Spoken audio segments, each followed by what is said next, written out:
Welcome to Evergreen Learning Spotlight. Today, we're talking with a teacher and 3 students from Cascade Middle School about a watershed project on Burnt Bridge Creek. Let's meet them now. Joining me is Christy Nygaard, who's an 8th grade science teacher, Chelsea Smith, who's an 8th grade student at Cascade, Sam Hicks, who's also an 8th grader at Cascade Middle School, and Roman Spetnam, an 8th grader. Welcome. So I'm going to start with you, Christy. What is this watershed project that your students have been involved in, and give us a brief overview of the whole project. This year the students have taken on a project. They're looking, because Cascade Middle School is in Burnt Bridge Creek, we decided to choose Burnt Bridge Creek Watershed. We're looking at 6 different sites along Burnt Bridge Creek and sampling water quality parameters to determine the health of the stream. The purpose of the project was to be more project-oriented in teaching science and inquiry-based, going beyond just hands-on, but actually getting the kids out into the field and experiencing science the way it's really done. That's great. Now I understand you also had a grant that paid to have scientists come to your classroom. Can you talk about that? That's one of the grants. To support the program, it actually took 5 separate grants, I believe. One of them was a grant, an NSF-sponsored grant called the GK12 Partners in Discovery Program.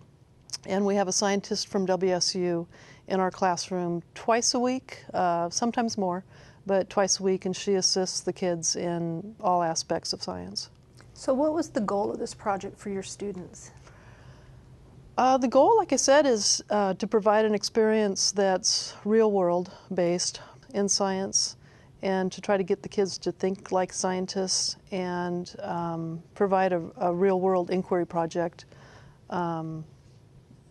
bringing them something that they wouldn't otherwise experience in a science classroom.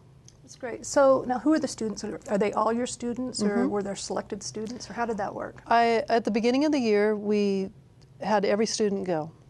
So I had student in 8th grade, or every student in 8th grade. Okay. In my 8th grade science classes, Okay. which would have been 96 kids. Okay. So the first 2 sampling events, we actually visited all 6 sites with all 96 kids each month. And that sort of worked its way into becoming more of a merit-based project or merit-based event. And so then there was a grade level requirement. They had to have 70% in all their classes, not just my class, so classes overall, and then some behavior and some other requirements that they had to meet. So that worked its way down to anywhere from 40 to 50 students that we took out.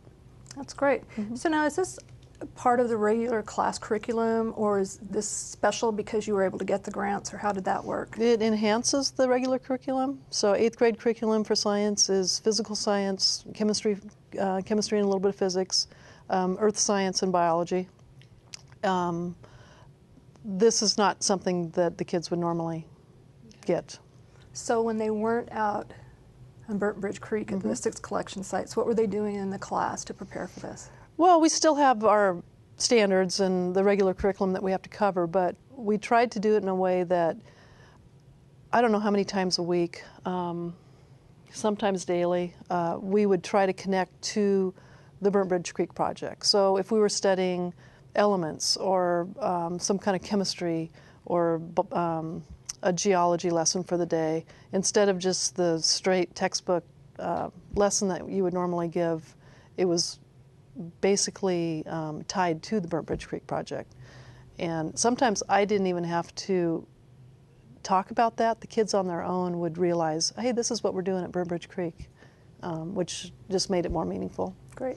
So Roman, what were some of the things you had to learn in class before you could actually go out and do your first water monitoring field trip? We had to learn a lot about the actual stream and what indicated what was good for the stream. So do you feel like you were prepared? For our first 2 samplings, we weren't really prepared. We didn't really know what was going on. But as we progressed, it got a lot better. Great. Well, I understand now that we have a video of one of the field trips. So let's take a look at that. And as we're looking at it, Christy, if you could describe some of the specific activities that we're seeing that the students are involved in. Okay. What we see here, the kids are arriving at the first sampling site, which is up on 151st in East Vancouver. That's the headwaters. You see the interpreter there. We have several deaf students in our program. The kids in the green shirts, they designed those shirts. They named themselves the Green Team and came up with this design for their shirt. One of the focuses was where our water goes, and storm drains and storm water was a big focus. We didn't. We've been looking at doing that as an extra project. We have participated in Earth Day and like Saturday after school events, but that's a possibility for next year.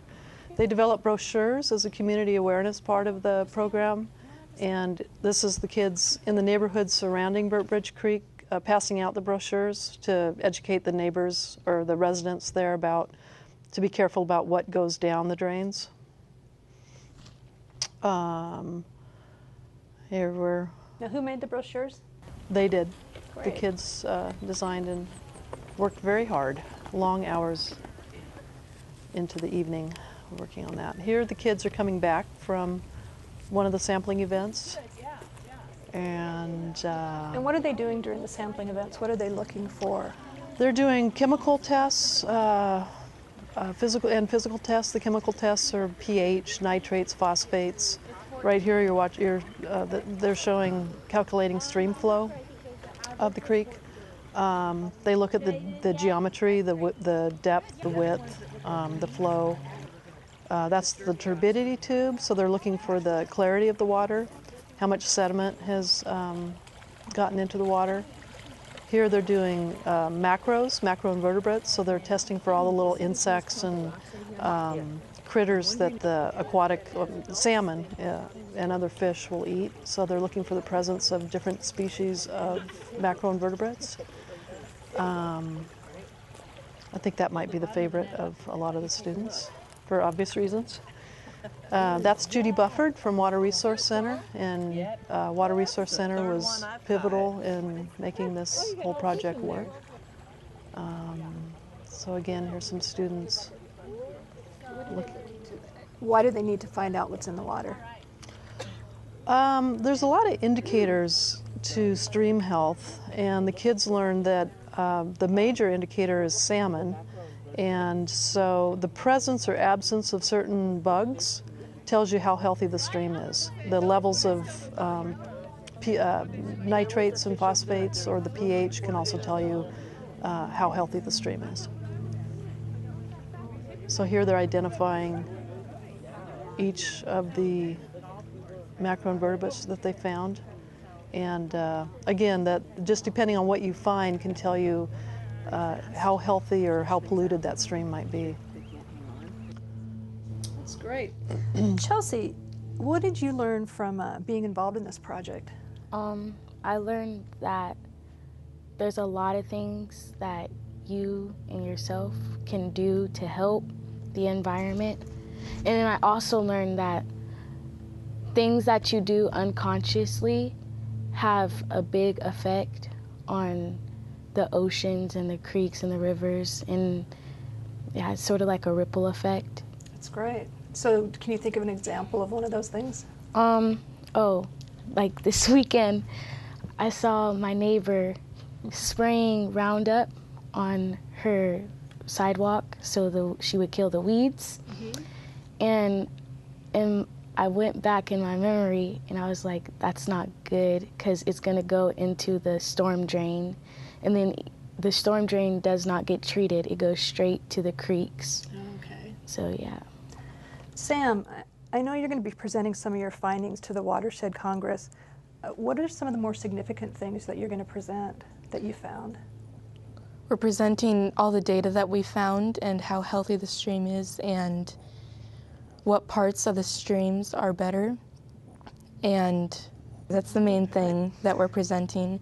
And I have a different part, and I'm explaining why it's important, what we're doing. That's great. Chelsea, back to you. I know that you guys also were involved in a large showcase at WSU. Talk a little bit about that event and what you presented. We presented our whole experiment and our project and our data, and we made a stream table to show people what the sites look like and what were there and stuff. And people would come to our, like, the place we were at, and they would ask us what it was. So then we would explain it, and they would ask us questions, and we have to explain. So it was just like we were explaining, but then we were looking at other people's project. But yeah. So was it just like middle schools or all different ages? Or? It was mainly just middle school. Okay, great. Roman, can you think of other things you've learned in this class and by this experience that applies to your daily life or other classes? We learned a great deal of leadership qualities by talking to people and getting the initiative to get up and actually do something. We go and we have stayed after school a lot, and it's gave us a positive outlook on kind of our school experience and that there's more to do than just a classroom with 4 walls and a book. That's great. So Sam, what did you learn that impressed or surprised you during this whole project? Before this year, I was pretty stubborn, so when I found out everything that it's not hard to help the environment, I was sort of surprised because I thought it was going to be like really, really hard. And finding out that Site 6 is pretty naturally looking and it looks really nice, but there's a lot of older houses around there and they have septic tanks, so the fecal count is really high and it's not healthy. So Chelsea, what was the most challenging part of this whole project? Honestly, the most challenging part for me was having to explain it to people who don't know, because I'm so used to talking to people who are doing the same thing as me. So I had to sort of like teach myself how to tell people what we did and how we did it and what tests and procedures we had to go through. That's great. How much difference did it make having the scientists in your classroom twice a week? Oh, it's huge. You know, and I've talked to the kids about that too, what impact it's had on them and their learning. And, you know, Allison is able to bring real science to the class and show, you know, she can show them that scientists are real people. And what real science is, it's not cookbook learning, it's not a cookbook lab. You know, true inquiry is asking questions and sometimes not knowing the answers or making mistakes and going back and revamping your question or redesigning your procedures. And just having her there has just been amazing on several levels. Do you think activities like the Watershed Project are a good way to learn? Maybe I should ask the students that. Do you think it's a good way to learn? Yes. I think it's an extremely good way to learn because I'm more of the person that learns from hands-on, and that's why I've hated science till this year.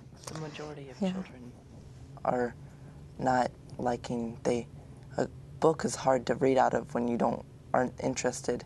With this opportunity, we have to sometimes do book reading, but we're more interested in that because we actually have background knowledge of actually being there doing it. Now I'll bring it back to you. Do you think this is a good way for the students to learn? Well, yeah, absolutely.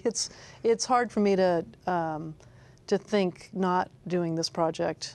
I've always been project-based and more of an authentic teacher, but having actually been able to experience this project, it's really brought light to me that this is the best way for kids to be engaged, and I just can't think of another way to get that across.